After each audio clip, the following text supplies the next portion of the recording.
Meu nome é Reinaldo Sampaio, sou economista, empresário e dirigente de entidade empresarial.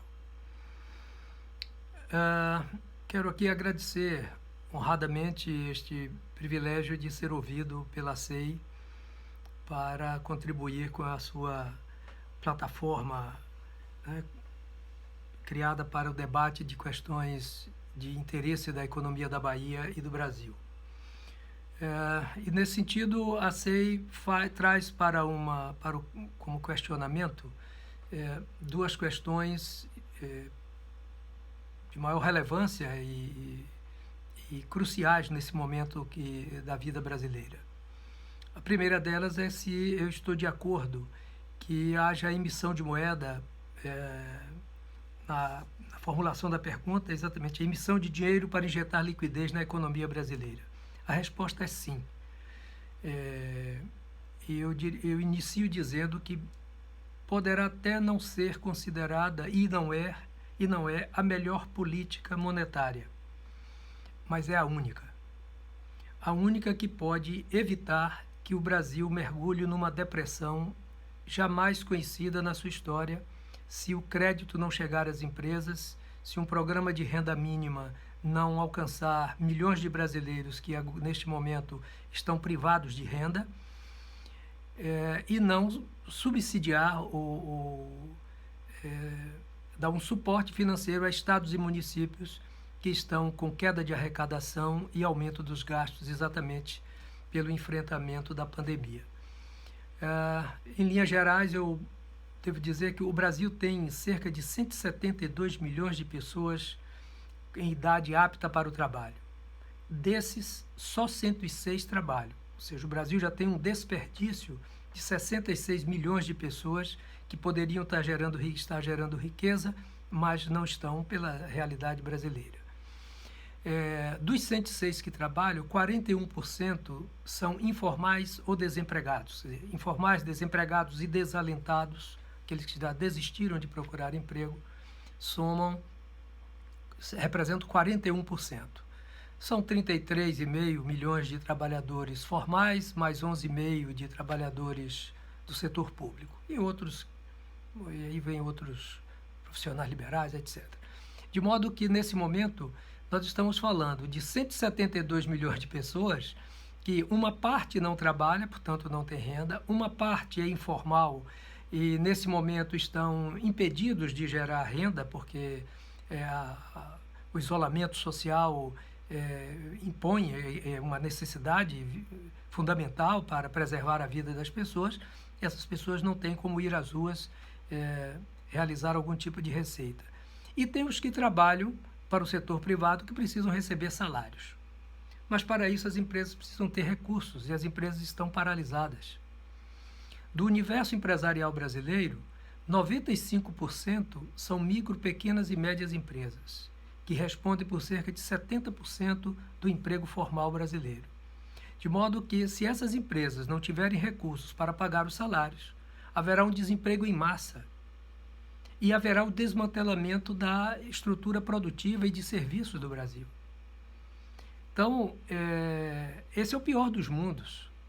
De modo que o esforço governamental, através do Tesouro Nacional, do Banco Central, para criar linhas específicas que devem ser primeiro tem que ser autorizadas, segundo precisam ser rigorosamente controladas por órgãos de fiscalização e pela sociedade, para que a sua destinação seja muito bem calibrada e direcionada, mas é preciso criar essas linhas de crédito sob risco do Tesouro. Aliás, eu acho que nesse momento, todos os monetaristas, o mais empedernido deles, deveria estar aprendendo uma lição. Houve uma irrigação de dinheiro na economia, houve uma expansão da base monetária, o BNDES lançou bilhões de reais em linhas de crédito, o Banco Central liberou bilhões de reais de depósitos compulsórios, mas essa expansão da base monetária foi inócua, ela não gerou dinâmica na economia, mostrando que a teoria quantitativa da moeda, como o próprio Keynes falava, é uma teoria bruta. O que der a dinâmica na economia é o gasto, né? E, portanto, os bancos não querem emprestar, as empresas não querem investir e as pessoas não podem consumir. E se pudessem consumir, o fariam apenas na medida da necessidade e da subsistência, porque o ambiente não é favorável a consumo, à demanda. Então, é preciso que essa irrigação da economia se dê através de recursos do Tesouro, sob risco do Tesouro, mesmo usando o sistema privado para operar os financiamentos, como uma espécie de operadores apenas, né? E que, na minha visão, não deveria ser pago nada a eles por esse serviço. Era uma contribuição mínima do sistema financeiro privado, operando recursos de financiamento para salários e financiamento de capital de giro, evidente, com regras bem definidas, de maneira que esses recursos chegassem às empresas e eles transferiam imediatamente o risco da operação para o Banco Central. Não deveriam cobrar nada por isto. E precisa ser feito, esses créditos precisam ser feitos a taxas de juros muito modestas, muito baixas, e a despeito do risco de inadimplência que isso traz em relação ao Tesouro, este é um prejuízo menor diante de uma possibilidade real de derrocada da economia brasileira e do desmantelamento das empresas e dos empregos da economia nacional. Então, essa é a minha resposta à primeira pergunta.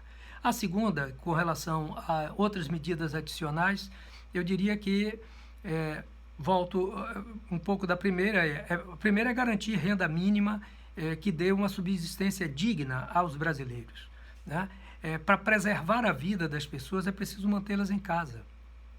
E é preciso, então, fazer o que outras economias estão fazendo, é preciso garantir a essas pessoas a subsistência digna, né? E isso só pode ser feito pelo sempre emprestador de última instância, que é o Estado, e que tem sido, sim, em todas as situações de crise. O mercado não responde a isto de maneira adequada. De modo que a primeira é essa, garantir a renda. A segunda é o crédito às empresas. A terceira é o saneamento das finanças públicas de municípios e estados que estão com queda de arrecadação e aumento dos gastos. E é preciso ter uma política equilibrada, séria, mas que possa dotar esses entes subnacionais de capacidade de atendimento das suas comunidades, né, das comunidades que eles representam. Outras medidas são importantes. Adicionalmente, eu até recomendo que todos leiam a carta aberta do Conselho Regional de Economia, que traz diversas considerações sobre o assunto, que eu não posso aqui me estender pelo tempo que tenho para me manifestar, mas destaco algumas delas, como a distribuição de cestas básicas, que está sendo feito por municípios, por estados. É preciso manter isto, né? Garantir a merenda escolar das crianças que estão fora das escolas, é preciso garantir, porque muitas crianças vão às escolas porque precisam se alimentar também, né? É preciso criar estímulos para toda a estrutura produtiva e de serviços ligada ao combate do coronavírus, estímulos fiscais, financeiros, né? Facilitação na importação desses bens e insumos necessários para o combate ao coronavírus e, ao mesmo tempo, um impedimento de exportação de bens dessa natureza, salvo quando o Brasil alcançar a autossuficiência das suas necessidades. Então, eu acho que, em linhas gerais, são essas as minhas considerações e reitero aqui o honroso convite para me manifestar sobre esses temas tão relevantes para a vida brasileira. Muito obrigado e um bom dia a todos.